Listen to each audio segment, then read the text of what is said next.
ఇంకా 2 రోజులే టైముంది. పెళ్లయిపోతేనే నాకు ఛాన్స్ దొరికేది. కానీ ఏ రూపంలో జూసినా ఈ పెళ్లిని ఎలా ఆపాలో అర్థం కావడం లేదు. ఈసారి మా వాళ్ళు హెల్ప్ అనేది చెయ్యరు. ఎలా?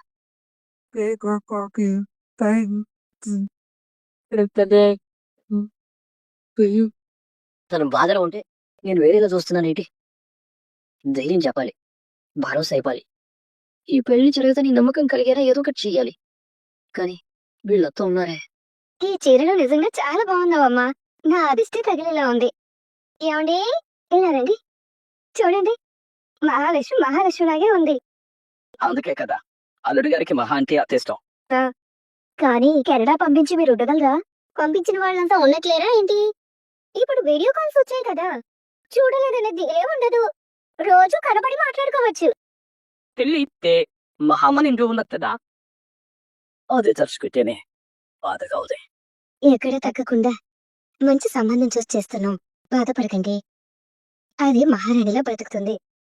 అంతకంటే కావాల్సిందేముంది? ఈ మొండితనం ఇక్కడ వదిలిపెట్టు. మాకంటే అలవాటైపోయింది. మొండితనంతో ఏం సాధించిందిలేండి. ఫైనల్ గా మీ నిర్ణయాలే చెల్లుబాటు అవుతున్నాయిగా. అంత నిష్ఠూరంగా మాట్లాడకమ్మా. దీనికేం కావాలో అంతకన్నా ఎక్కువ చేస్తున్నారు మీ మావయ్య. పెళ్ళైపోయి కాపురానికి వెళ్ళిపోతే అవన్నీ ఏమి గుర్తుండవులేమ్మా. వాళ్ళ వదిన తప్ప ఏ ఒక్కరు ఆ అమ్మాయి బాధ గురించి పట్టించుకోవడం లేదే. ఈ టైంలో నాకు అవకాశం దొరికితే తన దృష్టిలో నేనే దేవుణ్ణైపోతాను. ఈ పెళ్లి ఎడారి తిరాయి. Sorry, late అయ్యానా? అదే లేదు, నేనే ముందుచ్చాను. తొందరగా పని అయితే కూర్చుని. మీరు ఒక్కరే వచ్చారా? మీతో ఇంకెవరైనా వచ్చారా? లేదండి, నేను మాత్రమే వచ్చాను. ఎందుకంటే మీతో మాట్లాడాల్సింది నేను కాబట్టి. Order please. మీరు చూడండి. 2 ఐస్ క్రీమ్స్. ఓకే మేడం, తీసుకొస్తాను. ఈ ఆ, రోజు మీరు వేసిన గారెలు చాలా బాగున్నాయండి. ఊరుకోండి. ఇంటికెళ్ళాక మా తమ్ముళ్ళు ఆడపచ్చారు. అందులో ఆట పట్టించడానికి ఏం లేదు. కల్మషం లేని స్వచ్ఛమైన మనసున్న వారే అలా చేయగలరు. సంతోషం అండి, మీరు అర్థం చేసుకున్నందుకు. ఇప్పుడు నేను చెప్పబోయేది మీరు అర్థం చేసుకోవాలి. తప్పకుండా. తప్పుగా అనుకోవద్దు. నేనెప్పుడు ఎవరిని తప్పుపట్టను. Thank you. మా ఇంట్లో వాళ్ళకి మీరు బాగా నచ్చారు. పెళ్ళంటే అబ్బాయి నచ్చితే చాలదు కదా, కుటుంబం కూడా నచ్చాలి. ఈ వాళ్ళు ఎవరినో ఏదో అడిగారు, వాళ్ళు చెప్పింది నమ్మారు. నిజమే, మా కుటుంబం మీద ఒక మచ్చ పడింది. అది ఒక రోజుతో చెరిపేయలేం కదా. వాళ్ళు ఎవరిని అడగకుండా ఉండుంటే ఈ పాటికి మన పెళ్ళైపోయి ఉండేది. అది ఎవరి చేతిలోనూ లేదు. రాసి పెట్టలేదనుకుంటాను. కానీ మీరు నాకు బాగా నచ్చారు. పెళ్లి చూపులకు వచ్చి కూడా పెళ్లి కొడుకులా గంభీరంగా ఉండకుండా మా అందరితో క్షణాల్లో కలిసిపోయారు. నాకు గారెలు వేయడం రాదని మీరు తప్పు పట్టలేదు. ఎలా చేస్తే గారెలకి ఆ రుచిస్తుందో నేర్పారు. ఆ మనస్తత్వం అందరి మగవాళ్లకు ఉండదు కదా. ఇక మిమ్మల్ని నేను కలవడానికి కారణం చెప్తాను. బయట వాళ్ళు చెప్పింది విని మా వాళ్ళు తొందరపడడం తప్పే. ఆ, అది వాళ్ళకు అర్థమైంది. కానీ మీరంటే మాత్రం మా అందరికీ చాలా మంచి అది లాభం. మీ వాళ్ళకేవో అభిప్రాయాలు ఉంటాయి కదా. అంటే వాళ్ళు అడిగేది ఒక్కటే.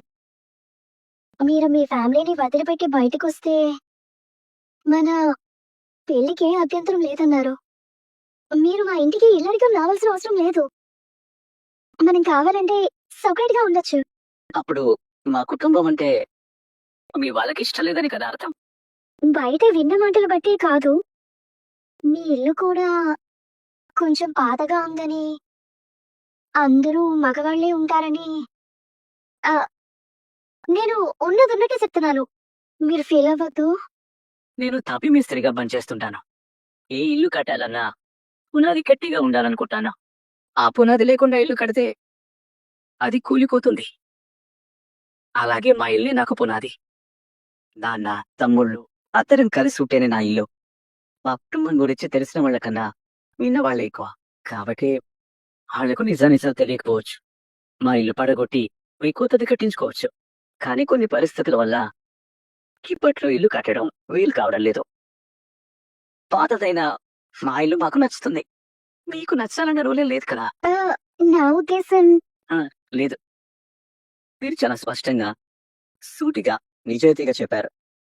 నేను కూడా అలాగే చెప్పాలి కదా. నాకొచ్చిన సంబంధాలు మా ఇల్లు చూసి వెనక్కిపోయినట్టే, నేను చేసే పనిలో ఎదుగుదల ఉండదని భయపడి కూడా వెనక్కిపోయాయి. అలాగే కొంతమంది నా కుటుంబాన్ని వదిలి బయటికి రమ్మన్నారు. మీ వాళ్ళలాగే. కానీ నేను రాను. అదే నా కుటుంబం.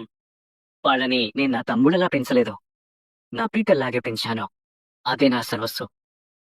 నా సుఖం కోసం, సంతోషం కోసం నేను నా కుటుంబాన్ని వదులుకోలేను. తొందర ఏం లేదండి.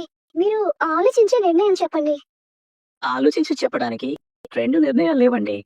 ఉన్నది ఒక్కటి నిర్ణయం. నాకు నాన్న కావాలి. నా తమ్ముళ్ళు కావాలి. ఆ ఇల్లు కావాలి. మీరు మీ వాళ్ళకి నచ్చిన మంచి కుటుంబం నుంచి ఒక యోగ్యుడైన అబ్బాయిని చూసుకొని సుఖంగా, సంతోషంగా ఉండాలని మనస్ఫూర్తిగా కోరుకుంటున్నా. Sir please sir. తీసుకో. Thank you sir. Thank you madam. నేను బయలుదేరుతాను. మీరు అది తినేసి చూడండి.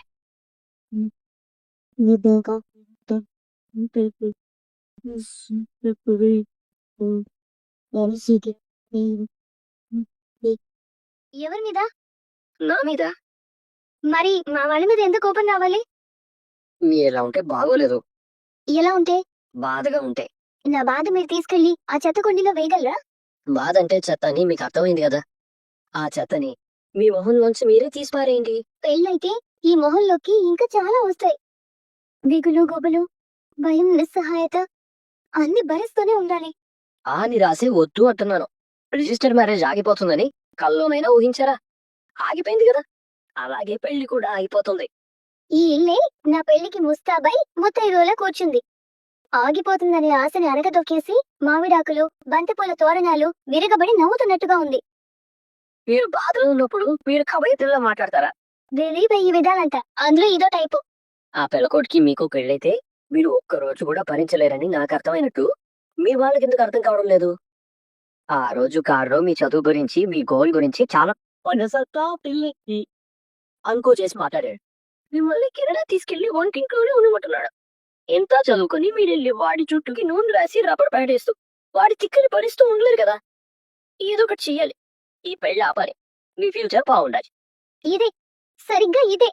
నేను మా ఇంట్లో వాళ్ళకి చెప్పి చెప్పి విసిగిపోయాను. ఇప్పుడు వాళ్ళకి నా మీద కోపం పెరిగిపోతుంది. పెళ్ళొద్దు అంటే కొట్టేసేలా ఉన్నాడు మా నాన్న. మా అన్న అయితే నా కాళ్ళు చేతులు కట్టేసి గదులు బంధించేస్తాడేమో అంత కోపంగా ఉన్నాడు. అందుకే నేను ఇదివరకటి మహాలాగా పొగరుగా మాట్లాడలేకపోతున్నా.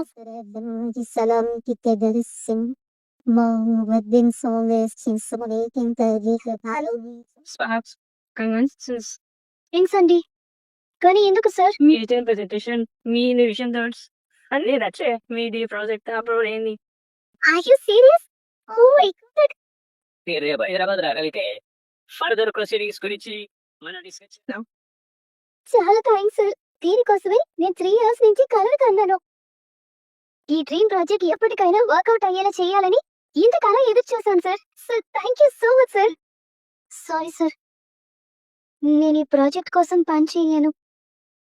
అవును సార్, నేనున్న పరిస్థితుల్లో నా గోల్ ముందుకు సాగేలా కనిపించడం లేదు. ఎందుకు ఆ ప్రాజెక్ట్ ఎవరైనా కష్టపడి లాస్ట్ మినిట్ లో మీ వల్ల కాదతారేంటి? ఆఫ్ కోర్స్ ఆ మహావీరు. I'm really sorry sir. ఏంటండి ఇది? దురదృష్టం అదృష్టం పోటీ పడ్డాయి. దురదృష్టం ఒక అడుగు ముందుకొచ్చింది. అదృష్టం వెనకాల తలుపు తట్టింది. దీనికోసమే బతుకుతున్నాను అనేలాగా నా డ్రీమ్ ప్రాజెక్ట్ గురించి కష్టపడ్డాను. తీరా అవకాశం వచ్చింది.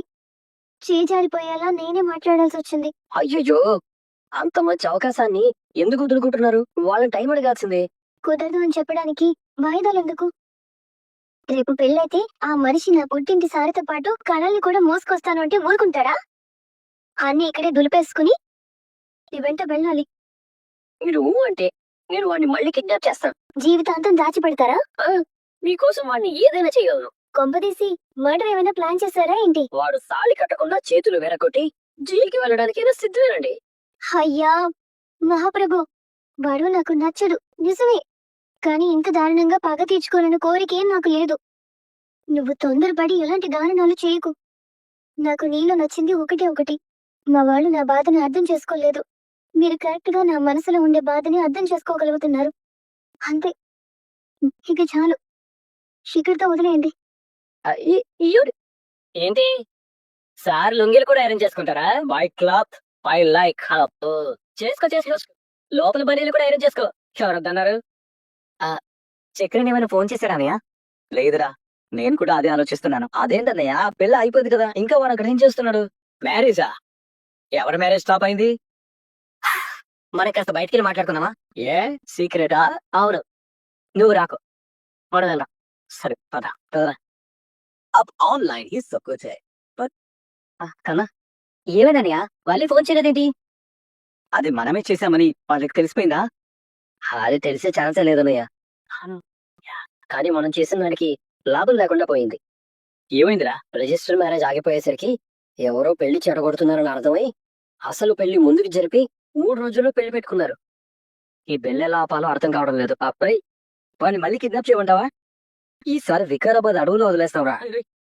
కొత్త సమస్య తీసుకురాకరా. పాపం ఆ అమ్మాయి చాలా ఫీల్ అవుతుందన్నయ్య. దానికి నువ్వేం చేస్తావురా? మన ఇంటికి ఒక అమ్మాయి కోడలుగా వస్తే ఎంత బాగా చూసుకుందాం అనుకున్నాం. కానీ వీళ్ళు ఆ అమ్మాయి మనసులో ఏముందో పట్టించుకోకుండా ఏడిపిస్తున్నారు. మరి ఇప్పుడు ఏం చేద్దాం అనుకుంటున్నావు అన్నయ్య? ఏదో ఒకటి చేసి పెళ్లి ఆపాలి. కానీ అదేంటో అర్థం కావడం లేదు. ఓ బాజీ, ఏంటది? పెళ్లి కొడుకుని మాయ చేస్తే రిజిస్టర్ మ్యారేజ్ ఆగిపోయింది కదా. ఈసారి పెళ్లి కూతుర్ని మాయ చేయి, అసలు మ్యారేజ్ కూడా ఆగిపోతుంది కదా. నువ్వు నోరు పూసుకునిరా, అట్టమైన సలహాలన్నీ ఇవ్వకు. రెచ్చికి వాళ్ళ దగ్గర గుండాలున్నారా, ఏదైనా తేడా వస్తే చంపేస్తారు. నా మాట విని ఇంతటితో వదిలేరా. సిల్లీ ఫిల్. ఏంటా ఇది చాలు నుంచి పెట్టున్నానన్నయ్య. అరే చక్రి, నువ్వు ఆ అమ్మాయికి ఎలాంటి సలహాలు ఇవ్వకరా. నేనిచ్చిన ఆ అమ్మాయి అంత ధైర్యం చేయదులే అన్నయ్య. మరీ మంచిది, నువ్వు అక్కడ ఉండకు, వెంటనే వచ్చేసి. అనియా పాపమనియా, ఆ అమ్మాయికి ఇష్టం లేని పెళ్లి జరుగుతుంటే మనమేం చేయలేమా? ఇంకొకసారి ఏదైనా ప్లాన్ చేశారు అంటే మీ ముగ్గురికి మామూలుగా ఉండదు. పదండి. ఏమైందిరా, ఆ చక్రి గడు మళ్ళీ ఏదైనా తగాదా ఇంటి మీదకి తెస్తున్నాడా? మాకు అదే పనా మీలాగా? మన ఇంట్లో మమ్మల్ని పట్టించుకున్నట్లు ఇంకో ఇంట్లో కూడా ఒకరిని పట్టించుకోవడం లేదు. ఈ నాన్నలున్నారే, మా పిల్లలకి ఏం కావాలో ఇప్పటికీ తెలుసుకోలేడు. ఏమండి, మీరు తిన్నారా? ఏమో మీరు తిన్నదే లేనిదే మీకే గుర్తులేదా? లేదు. అంటే అంత దారుణంగా ఫీల్ అవుతున్నారన్నమాట. ఏం ఫీల్ అయితే ఏముంది? పెళ్ళైతే ఆగదు కదా. అంతే నిరాశ పడతారేంటండి? నీకు తెలీదు, నేను కాలేజీలో గోల్డ్ మెడలిస్ట్ ని. హైదరాబాద్ లో ఉండి చదువుకుంటానంటే ఒప్పుకోలేదు. నన్ను చూడకుండా ఉండలేమని చెప్పి ఇక్కడ కాలేజీలోనే చేర్పించారు. హైదరాబాద్ కి పంపించడానికి ఒప్పుకోని వాళ్ళు వాణ్ణి నమ్మి విదేశాలకు పంపించాలని చూస్తున్నారు. జుట్టు పోలిగోడుతో అడ్జస్ట్ అయిపోదామంటే వాడితో 5 నిమిషాలు కూడా కూర్చొని మాట్లాడలేకపోతున్నాను. సొర్రను కాలుతుంది వాడితో మాట్లాడుతుంటే. అలాంటి వాడితో ఎలా కాపురం చేయాలి? చెయ్యొద్దు, అసలు పెళ్ళే చేసుకోవద్దు. ఏంటి, పెళ్లి పెటాకులు లేకుండా ఊళ్ళో బతకమంటావా? ఏ, నా ఉద్దేశం అది కాదండి. ఆ పిల్లకోడిని పెళ్లి చేసుకోవద్దు అంటున్నాను.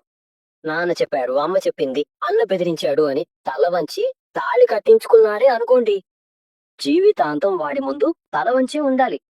పైగా మీరు వెళ్ళేది కాకినాడ కరీంనగర్ కాదు, కెనడాకెళ్తున్నారు. దేశం కాని దేశంలో మీరు వాడి వల్ల ఇబ్బంది పడితే వెంటనే పుట్టింటికి రాలేరు కదా.